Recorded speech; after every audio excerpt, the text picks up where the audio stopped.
বিমলা মাসি ভালো আছো? আরে রঞ্জা দিদি, আজ গাড়ি লেট ছিল নাকি? না গো, গাড়ি ঠিক টাইমে ছিল, আজ আমি লেট ছিলাম। 11:55 গাড়িটা মিস করেছি, তাই পরের ট্রেনটা ধরতে হয়েছে। তুমি ভালো আছো তো? হ্যাঁ গো, কিন্তু আরেকজনের তো খবর ভালো নয়। কেন, কি হয়েছে? পরশু থেকে খুব জ্বর, ঠিক করে খাওয়া দাওয়া করে না, শরীর থাকে। এইটুকুন বয়স, এ তো লেখাপড়া জানে, কোথায় শহরে তোমার মতো ভালো চাকরি করবে, পেট ভরে খাবে, খেলবে, দুলবে, তা না, এই অজপাড়াগায় পড়ে আছে। কি না গান গাইবে, বুঝিনি বাপ। গান বাঁধার জন্য এই গ্রামে পড়ে থাকার কি দরকার? আচ্ছা, তুমি বরং আমার তাড়াতাড়ি চাল ডাল আর তেলটা দিয়ে দাও, আর কিছু সবজিও দিও। আর বলতে হবে না, এই নাও দিদি, তোমার সব জিনিস আমি আগে থেকে গুছিয়ে রেখেছি। দাও। সঞ্জয় কই গো? আমার ভ্যানে করে একটু ছেড়ে দিয়ে আসতো। সঞ্জয় নেই গো, একটু বড় পাড়ায় গেছে দোকানে জিনিস আনতে। ও তাই? তাহলে চিন্তা নেই, চলো আজ আমি তোমার ভ্যানে করে ফকির সাহেবের বাড়ি ছেড়ে আসছি। তুমি ভ্যান চালাতে পারবে তো? কিন্তু দোকান ফেলে যাবে কি করে? হ্যাঁ হ্যাঁ, আমরা পাড়াগাঁয়ের মেয়ে দিদি, পুকুরে মাছ ধরা থেকে ভ্যান চালানো আমরা সবই পারি। আর দোকান চিন্তা নেই। দাঁড়াও, এই পিকু। হ্যাঁ মাসি। হ্যাঁ মাসি বলো। এই একটু দোকানে বসতে দেখিনি, আমি রঞ্জা দিদিকে ফকির সাহেবের বাড়ি থেকে ছেড়ে দিয়ে যাচ্ছি। ঠিক আছে। হ্যাঁ হ্যাঁ, কাউকে বাকিতে কিছু দিবি না বাবা, 10 শগন মরণ দশা। কেউ চাইলে বলবি মাসি এখন নেই, মাসি ফিরলে তবে এসো। আচ্ছা মাসি। নাও চলো রঞ্জা দিদি। হ্যাঁ, এই চালটা এখানটা এদিকটা দিয়ে দিই। হ্যাঁ দিদি, ওইখানটা রাখো, ওইটার উপর চাপাও। হ্যাঁ, এই জিনিসটা ভাঙবে গো, সরাও। আমি এখানটা বসি। ও দিদি, তুমি চাপ নিও না, চুপচাপ বসো। আমি কত চাইছি, দেখো না দিদি, দেখো না পা সামলে। আমি কত বললাম জানো, যে ফকির সাহেব রঞ্জা দিদি তো সেই সামনে থেকে সব শনিবার আসবে, তা এই দুটো দিন নয় আমি দুটো রেঁধে দিই, খাও। কিন্তু না, নিজে উঠে রান্না করতেও পারছে না, আর ঠিক করে কিছু খাওয়াও হচ্ছে না। তাই কদিন ধরেই না খাওয়া বুঝি? ওই শুকনো মুড়ি, চিড়ে, জ্বর শরীর নিয়ে উঠে রান্না করতে পারি নাকি গো দিদি? আর ডাক্তারও নিশ্চয়ই দেখায়নি? তাহলেই হয়েছিল। কতবার বলেছি একটা মোবাইল রাখো, তোমার ফোন করার দরকার নেই, কিন্তু মাঝে মাঝে আমি তো তোমার খবর নিতে পারবো। যদি আগে জানতাম তাহলে দুদিন আগেই অফিস থেকে ছুটি নিয়ে চলে আসতে পারতাম। সে কারো কথা শুনে নাকি? হ্যাঁ, দেখো কি কাণ্ড। আচ্ছা রঞ্জা দিদি, তুমি তো শহরে এত বড় চাকরি করো, দেশে বিদেশে কত গাইয়েদের নিয়ে গিয়ে ফাংশন করো, কিন্তু তাও এই গ্রামের মাটি মানুষজনকে কত ভালোবাসো। প্রতি সপ্তাহে এখানে আসো, ফকির সাহেব তো শুধু তোমার কথাই শুনি। তুমি বলতে পারো না তোমার সঙ্গে শহরে ফিরে যেতে? কিসের জন্য যে এই গ্রামে পড়ে আছে? কলকাতায় নিজের এত বড় বাড়ি আছে, যদি শহরে গিয়ে থাকে তাহলে তো আরো কত ফাংশন করতে পারবে বলো, আর কত টাকা, কত ফুটপত্তি। সেই তুমি একবার ওকে বিদেশে নিয়ে গেছিলে না ফাংশন খাইতে দিদি, ফিরে এসে আমায় কি বললে জানো, বিদেশ থেকে আমাদের এই গ্রাম অনেক ভালো গো মাসি। বিদেশে সব সুযোগ সুবিধা হয়তো আছে, কিন্তু তোমার হাতে বেগুনি তো নাই। সাদে আর সবাই ওকে ফকির সাহেব বলে ডাকে। এখানে এত কষ্টে থাকার কোনো মাইনে আছে দিদি বলে তো? মাঝে মাঝে তো কতদিন কারেন্ট থাকে না, কত কত কষ্ট। হ্যাঁ সামনে থেকে স্যার। কিন্তু তোমাদের ফকির সাহেবের তো কষ্ট হয় না বিমলা মাসি, সেই গ্রামটাকে তোমাদেরকে খুব ভালোবাসে। যত টাকাই দাও, যত সুখ স্বাচ্ছন্দ্য দাও, সে তোমাদের ছেড়ে কোথাও যাচ্ছে না। তোমরা দুজনেই এক। এই নাও তোমার ফকির সাহেবের বাড়ি। আসি বিমলা মাসি, এবার নিজে হাতে দুটো রেঁধে তাকে খাও, তোমার হাতে রান্না ছাড়া তো তার মুখে রয়েছে না। শুনেছি তোমারই গান, আমি তোমার শোকেছি প্রাণ গো বিদেশিনী। ভুবন ভ্রমিয়া শেষে আমি এসেছি নূতন দেশে, আমি অতিথি তোমারই দ্বারে ওগো বিদেশিনী। আমি চিনি গো চিনি তোমারে। আরে এসো বন্ধু এসো, তোমারই তো পথ ছেয়ে বসেছিলাম। কি অবস্থা করেছো শরীরে? আরে শরীর থাকলে তো খারাপ হবেই, না তো বুঝবো কি করে যে বেঁচে আছি। তা বললে হবে, গান গাইতে হবে না? তোমার গান শুনবো বলেই যে প্রতি সপ্তাহে কলকাতা থেকে ছুটে আসি তোমার কাছে। দেখি কপালটা। আর এই দুর্বল শরীরে যে গলা ছেড়ে গান গাইতে পারবে না। আমি গান মন থেকে গাই রঞ্জা। যতদিন মনে জোর আছে ততদিন গলায় গান আছে। ঘামছ তো, দাঁড়াও জানলাগুলো খুলে দিই। তুমি এসে গেছো তো, এখন আমি অনেকটা সুস্থ। বুঝলাম, ঘরের আলোটাও জ্বালাও। কতদিন তোমার একদম ভালো করে খাওয়াও হয়নি। দাঁড়াও, আমি এখনই রান্নাটা বসিয়ে দিচ্ছি। এসেই আমার সংসার গোছাতে শুরু করে দিয়েছ। ফকিরের পেটে এত যত্ন হজম হবে না কিন্তু। কেন? আমিও তো রাতে খাবো। তাছাড়া আমার যত্নে যদি এতটাই অরুচি থাকে তাহলে এই কদিন বিমলা মাসির হাতে খেলে না কেন? কারণ তোমায় না করতে পারি না যে। জানো রঞ্জা, তোমার হাতের রান্নায় আমার মায়ের হাতের রান্নার স্বাদ আছে। হয়তো সেই লোভেই আরো সব সময় যে সম্পর্ক আর অনুভূতিগুলো থেকে দূরে পালাতে চাও, আজ হঠাৎ ধরা দিতে চাইছো যে?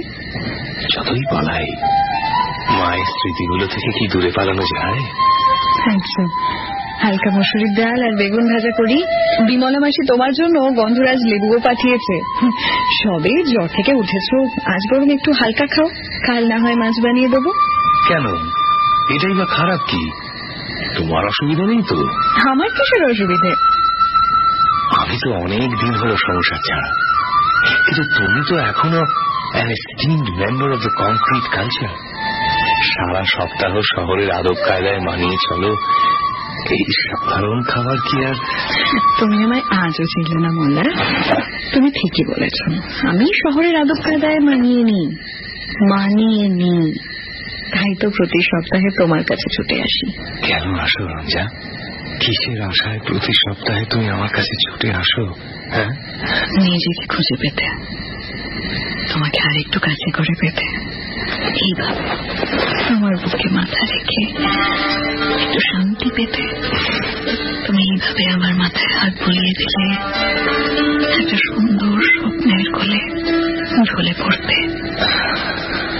তোমার কাঁধে মাথা রেখে তোমার গান শুনতে, তোমার গানে হারিয়ে যেতে। কিন্তু আমার যে তোমার দেওয়ার কিছুই নেই রঞ্জা। তোমার কাছে তো আমি কিছু চাইনি মল্লার, কিন্তু কিছু না চাইতেই তোমার কাছে আমি যে শান্তি পাই, সেটা বোধ হয় সব স্বচ্ছন্দের থেকে অনেক বেশি।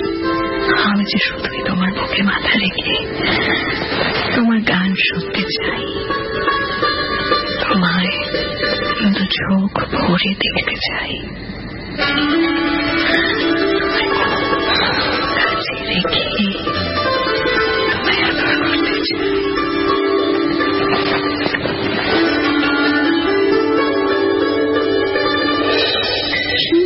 রকেট আইস নেম প্রেজেন্ট গভীর রাতের গোপন কথা। আজকের গল্প ফকির সাহেব।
গভীর রাতের গোপন কথা।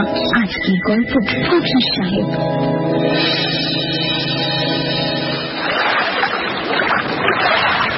দেখো রে নয়ন মেলে জগতের বাহার, জগতের বাহার, দিনের আলোয় কাটে অন্ধকার। আহা মরি কি বাহার, আহা মরি কি বাহার, কি বাহার। সত্যি আইডিয়াল স্যাটারডে, নৌকায় বসে তোমার কোলে মাথা রেখে শরতের আকাশের ম্যাজিকটা উপভোগ করা।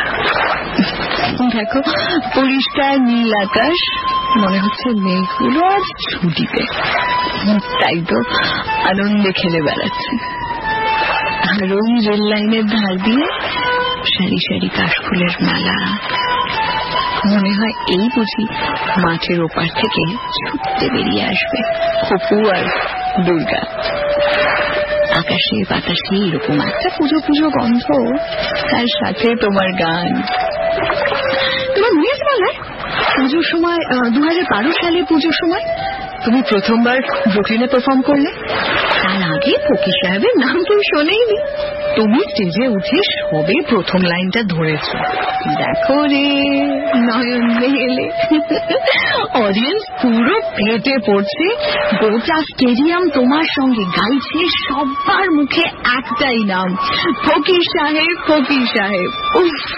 তুমি স্টেজে ওঠার আগে অবধি আমরা ভেবেছিলাম তোমার আদৌ এই গানটা গাওয়া উচিত হবে কিনা, বাট তুমি অ্যাডামেন্ট ছিলে, বলেছিলে মন থেকে গাইলে লোকের মনকে ঠিক ছুঁয়ে যাবে।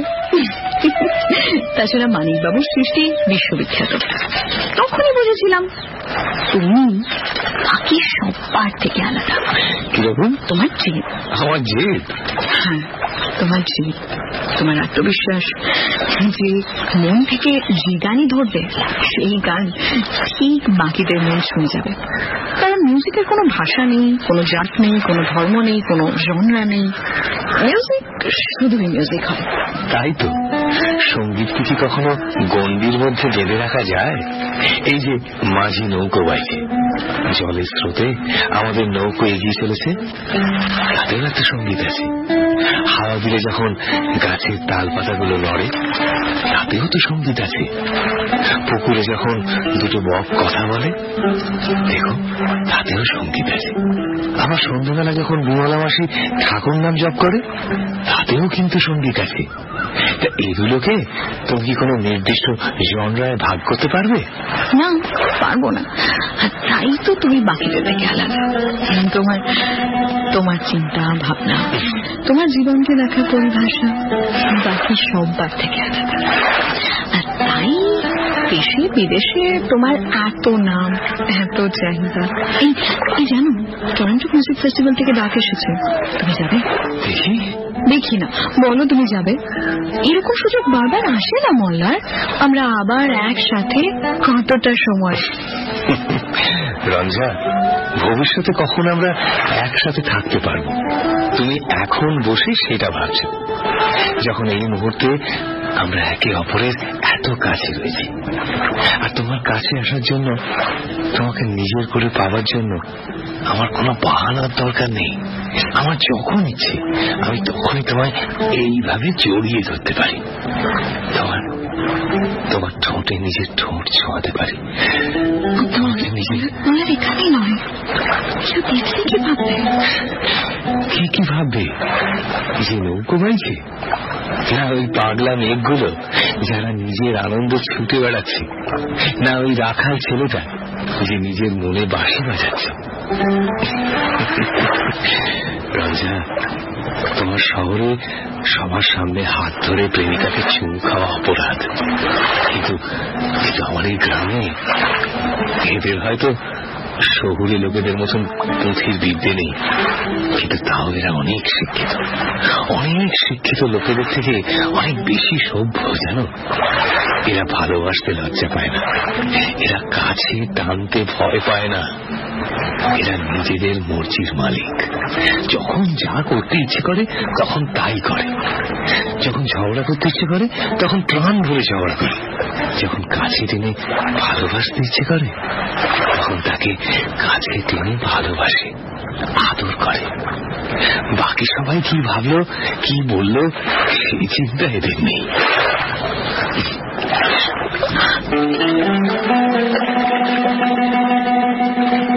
আর আমাদের এই চুম্বনে নিস্তব্ধতার সঙ্গীত আছে বই কি? জানো মল্লার, তোমার এই সাহসটাকে আমার বড্ড হিংসে হয়। এই যে তুমি যখন যা করতে ইচ্ছে হয় নির্দ্বিধায় করে ফেলতে পারো। কেন, নিজের মনের কথা শোনার থেকে বুঝি কেউ তোমাকে বেঁধে রেখেছে? রঞ্জা, নিজের মনকে অবহেলা করার জন্য এই জীবনটা বড্ড ছোট। মন যা চায়, যাতে মন শান্তি পায়, সেটা নির্দ্বিধায় করো, দেখবে সাহস ঠিক জুটে গেছে। মল্লার অফিস থেকে আমার নিউ ইয়র্ক ট্রান্সফার করতে চাইছে। আচ্ছা, তাই? হ্যাঁ, আমেরিকায় আমাদের যত ইভেন্টস হয় সবকিছুর অ্যাডমিনিস্ট্রেটিভ হেড বানিয়ে আমাকে ওখানে পাঠাতে চাইছে। বাহ, সে তো ভালো কথা। ভালো কথা, কিন্তু তার মানে যে আমি এরকম প্রতি সপ্তাহে তোমার কাছে আর আসতে পারবো না, তোমার দেখতে আর পাবো না। তাতে কি হয়েছে? মল্লার, আমি তোমার থেকে অনেক দূরে চলে যাব। তোমার তাতে একটু কষ্ট হবে না? কিসের কষ্ট? তাছাড়া তুমি কি সারা জীবন এরকম ভাবে আমার কাছে ছুটে ছুটে আসবে নাকি? একদিন না একদিন তো তোমাকেও নিজের ঘর বাঁধতে হবে। কিন্তু মল্লার, আমি চলে গেলে তোমার একটু কষ্ট হবে না? আচ্ছা বোকামি, তো তোমার কেন এত কষ্ট হচ্ছে আমি বুঝতে পারছি না। আমরা একে অপরের সঙ্গে সময় কাটাতে পছন্দ করি, একে অপরকে বুঝি, হয়তো হয়তো একে অপরকে কিছুটা পছন্দও করি, কিন্তু শুধুমাত্র তার জন্য তুমি এত বড় একটা অপরচুনিটি ছেড়ে দেবে? সেরকম তো কোনো প্রতিশ্রুতি নেই আমাদের মধ্যে। ঠিকই তো, তুমি তো কখনোই আমায় কোন রকম কথা দাওনি যে সারা জীবন আমার সাথে থাকবে, ঘর বাঁধবে। তাহলে কি বলছো আমার অফারটা নিয়ে নেওয়া উচিত? আমি শুধু এটাই বলছি যে যেটা তোমার শান্তি দেয় তোমার সেটাই করা উচিত।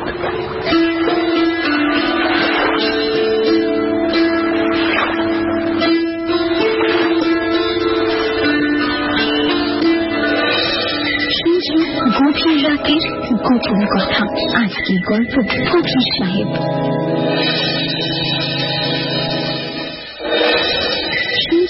গভীর রাতের গোপন কথা, আজকের গল্প ফকির সাহেব।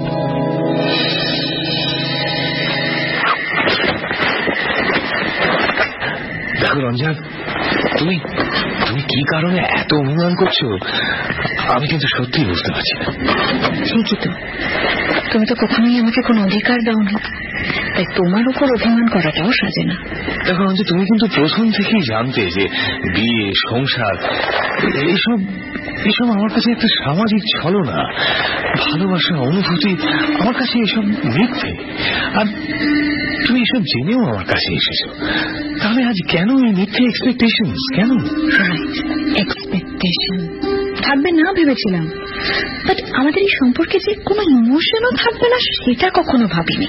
না না, নেই, আমার কোনো ইমোশন নেই, কারোর প্রতি নেই। আমি এইরকমই, আর এইরকমই থাকতে চাই। আমি কারোর জন্য নিজেকে পাল্টাতে পারবো না রাজা। জানি, সব সময় জানতাম তুমি কারোর জন্য পাল্টাবে না, আর তাই হয়তো তোমায় এত ভালোবাসি। তাহলে আজ এইসব কথা হচ্ছে কেন? সরি, কিন্তু তুমি আর কতদিন এভাবে ভালোবাসা থেকে পালাবে বলো তো? রঞ্জা, আমার এইসব কথা আর ভালো লাগছে না। জানি, কারণ আসলে তুমি একটা ভীতু। তুমি ভালোবাসতে ভয় পাও, আর তার থেকে বেশি ভয় পাও নিজের ভালোবাসাকে অ্যাকসেপ্ট করতে। রঞ্জা, কেন মলার, বলো তো তুমি ভয় পাও না? তুমি সত্যি করে বলো, আমার চোখে চোখ রেখে বলো। এই যে প্রতি সপ্তাহে আমি তোমার কাছে আসি, তোমার যত্ন নিই, তোমার খেয়াল রাখি, তুমি আমার পথ চেয়ে বসে থাকো না? তোমায় যে আদর করি, তোমায় এত ভালোবাসি, সেই একটা মুহূর্তেও কি তুমি আমায় ভালোবাসোনি? শুধু কি দুজন প্রাপ্তবয়স্ক ব্যক্তি নিজের নিজের চাহিদা মিটিয়েছে? রঞ্জা, তাহলে কেন তুমি নিজের ইমোশনস আমার সঙ্গে শেয়ার করো না? বলো। তাহলে why don't you accept the fact that তুমিও আমাকে ভালোবাসো, that you love me? Because I don't love you. না, কারণ তুমি ঋতু আর সবসময় পালিয়ে পালিয়ে বেড়াও।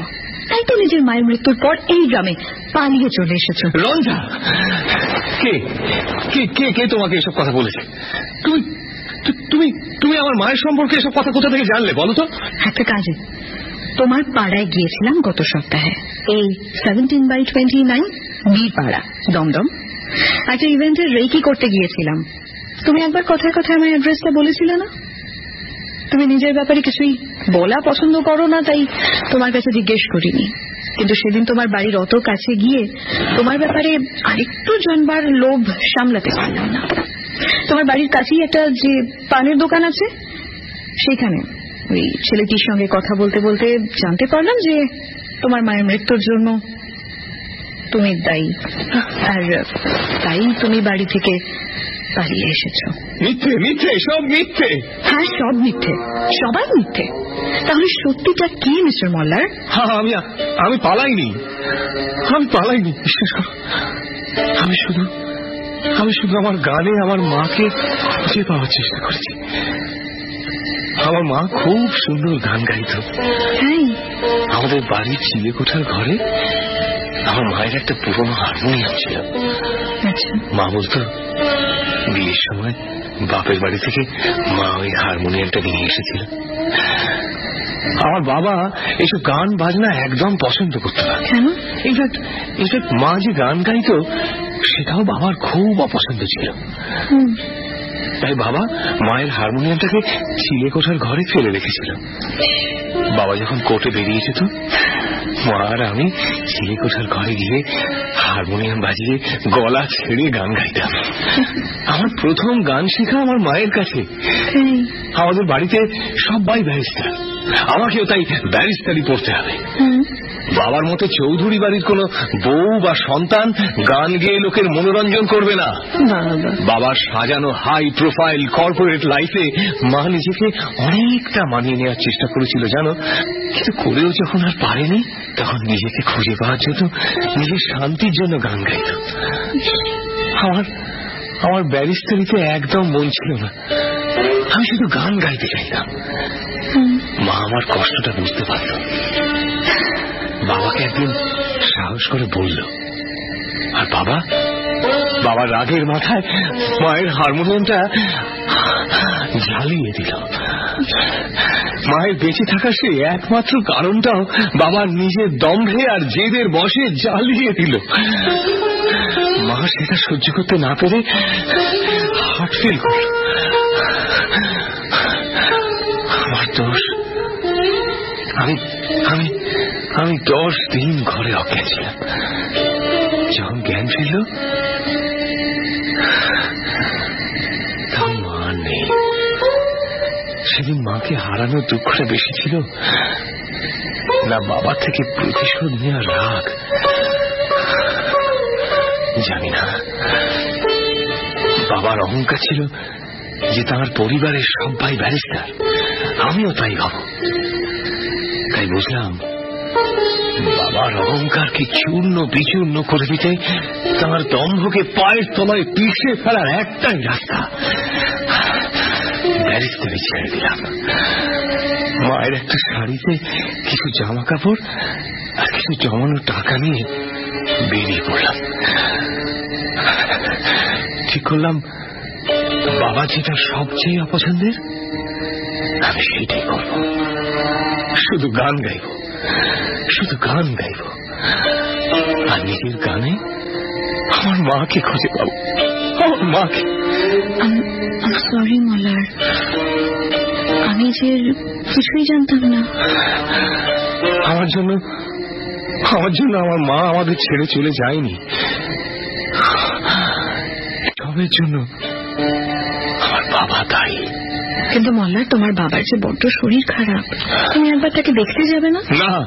না, যাবো না, আমি যাবো। তোমার মা যদি আজ থাকতেন, তিনি কিন্তু চাইতেন যে তুমি তোমার বাবার খেয়াল রাখো।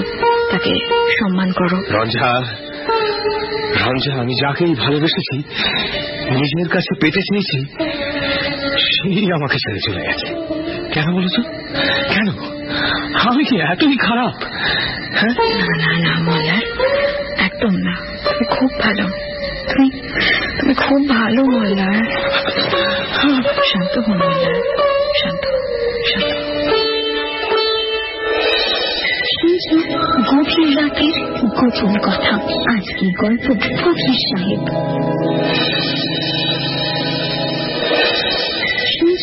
গভীর রাতের গোপন কথা, আজকের গল্প ফকির সাহেব। আরে রঞ্জা দিদি, তুমি আজ এখানে? আজ তো মোটে বুধবার গো। এই এলাম তোমাদের ফকির সাহেবের সঙ্গে শেষবারের মতো দেখা করতে। শেষবার কেন গো দিদি? আমি তো চলে যাচ্ছি গো। ওমা, কোথায়? বিদেশ। ফাংশনে? না, চাকরি নিয়ে। তাই ভাবলাম একেবারে চলে যাওয়ার আগে একবার শেষবারের মতন তোমাদের সঙ্গে দেখা করে যাই। মানে কেন গো দিদি? ফকির সাহেবের সঙ্গে ঝগড়া হয়েছে বুঝি, যে একেবারে সব ছেড়ে বিদেশ চলে যাচ্ছ? কি করবো বলো মাসি, তোমাদের ফকির সাহেব যে বললো আমাকে তার দরকার নেই, সে যে আমার সঙ্গে ঘর বাঁধতে চায় না, তাই ভাবলাম। তাই বুঝি তুমি সোমবার চলে যাওয়ার পর সেও পিঠে বাজনা নিয়ে বেরিয়ে পড়লো? মানে সে যে এখানে নেই গো। নেই মানে? সে তো ফাংশন করতে গেছে। কোথায় গেছে? অত সেটা জানি না। বললো কোথায় যেন কি বিশাল একটা গানের উৎসব হচ্ছে, 3 দিন ধরে হবে, সে এখানে গিয়েছে। গানের উৎসব মানে মিউজিক ফেস্টিভ্যাল? ও হ্যাঁ, বীরভূম মিউজিক ফেস্টিভ্যাল একটা চলছে, কিন্তু বীরভূমের কোথায় আমাকে খুঁজে বের করতেই হবে। আমি মলারের সঙ্গে একবার দেখা না করে যে যেতেই পারবো না। এই মাসে আমি আসি, বুঝলে? মল্লারকে আমাকে খুঁজে বের করতেই হবে। আমি চললাম। ও দিদি শোনো, ও রঞ্জা দিদি দাঁড়াও গো। কোথায় চললে?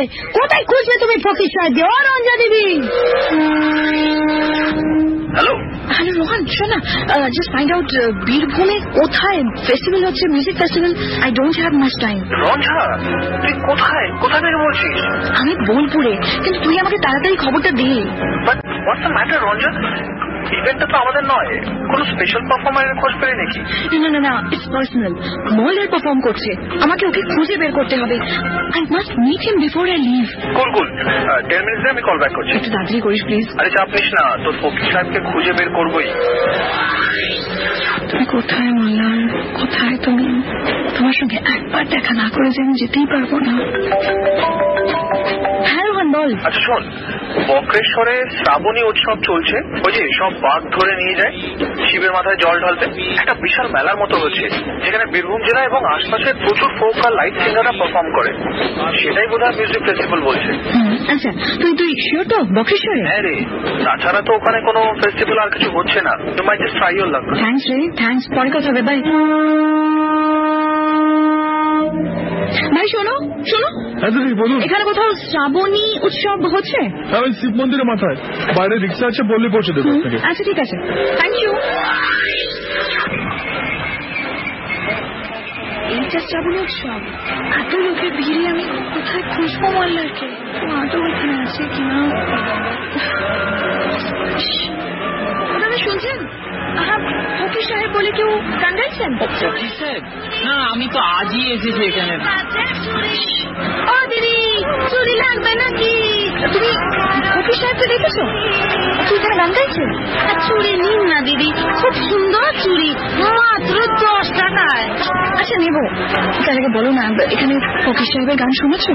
লম্বা, দেখতে সুন্দর, ফর্সা, গালে দাঁড়িয়ে আছে, জিন্স প্যান্ট আর পাঞ্জাবি পরে। তুমি দেখেছো এরকম কাউকে? মনে করো, চেষ্টা করো না। জানি না দিদি, চুরি নিন না দিদি। ও দিদি দাও।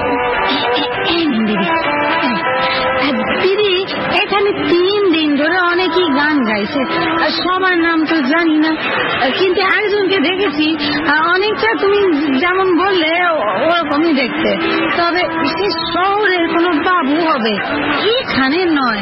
তুই দেখেছো? কোন দিকে দেখেছো? কবে দেখেছো? কোথায় কোথায় কোন দিকে বলো না। গত 2 দিন গান গেছে, কিন্তু আজ এখনো দেখিনি। এই একটু অপেক্ষা করো, একটু পরে নিশ্চয়ই গান গাইবে। কি জানি পাবো কিনা, কোথায় খুঁজবো?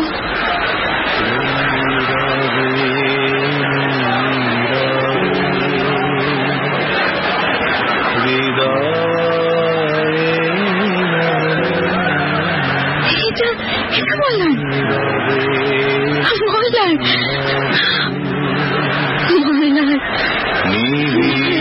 নিবৃত পূর্ণিমা নিশীথে নিশম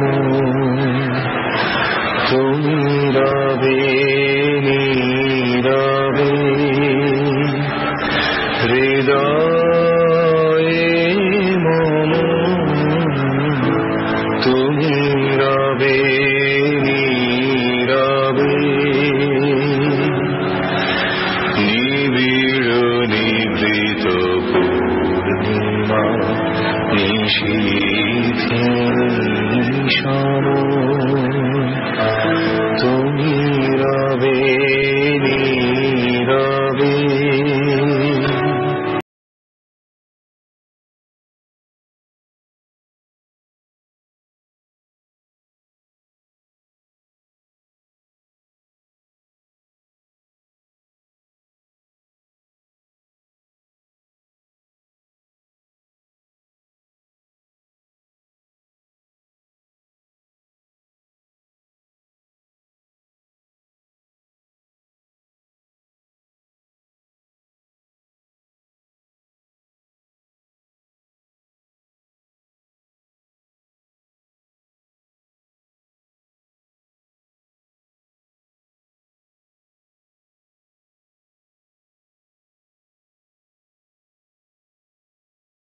দাঁড়াও দাঁড়াও, আসছি। তুমি জানো আমি সেই কখন থেকে তোমার পাগলের মতো খুঁজে যাচ্ছি, তুমি কাউকে কিছু না জানিয়ে। একবারও ভাবো না না আমার কথা, আমি তোমায় কোথায় খুঁজতাম বলো তো? যাক, সময় মতো দেখা হয়ে গেল। হ্যাঁ চলো, 8:55 ট্রেন আছে, এখন না বেরোলে মিস করে ফেলবো। আমি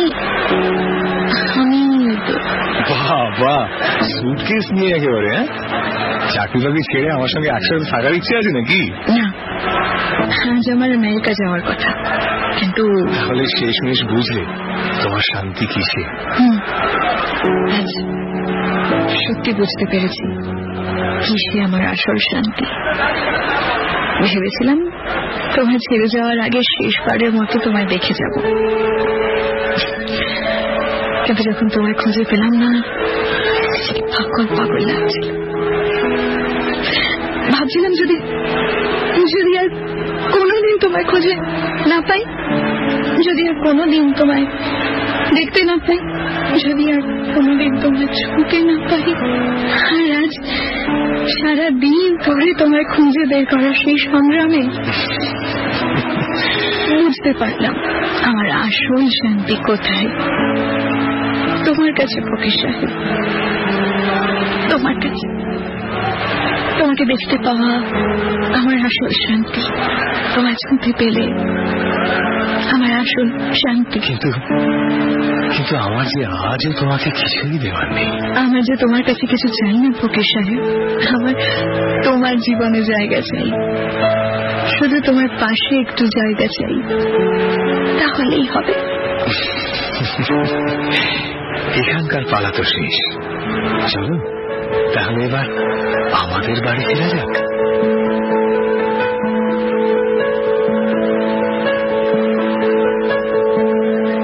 মম দুঃখ বেদন মম সফল স্বপ্ন তুমি করিবে